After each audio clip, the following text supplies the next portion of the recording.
बड़ी खबर गांधीनगर गुजरात से सामने आई, जहां आपको बता दें कि अंबालाल पटेल ने की बड़ी भविष्यवाणी।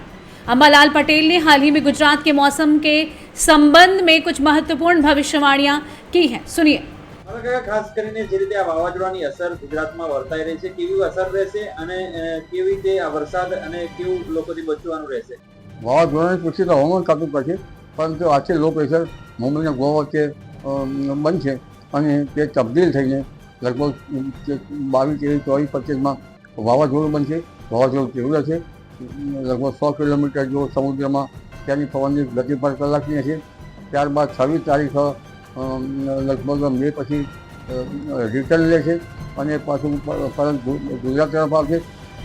હવાનું દબાણ લગભગ 990 કે 993 કે 998 મિલીબાર છે અને સમુદ્ર પેરામીટરમાં 30 ડિગ્રી સેન્ટીગ્રેડ સમુદ્રનું ટેમ્પરેચર છે. એટલે વાવાઝોડું બનવાની પ્રક્રિયા તો રહેશે, શુષ્ક પવનની ગતિ પણ રહેશે, એટલે વાવાઝોડાની ગતિવિધિ તો રહેશે. પરંતુ આ વાવાઝોડું ભારે તબાહી સુધર કરે છે અને તારીખ 26થી રિટર્ન થઈને 28, 29, 30, 31 સુધી પણ તેની અસર ગુજરાતના ભાગોમાં રહેશે અને વિવિધ ભાગોમાં ભારે વરસાદ થવાની શક્યતા રહે છે. બીજું વાવાઝોડું બંગાળ ઉપસાગરમાં 28મી લગભગ મિનિટથી ઓનવર્ડ થશે.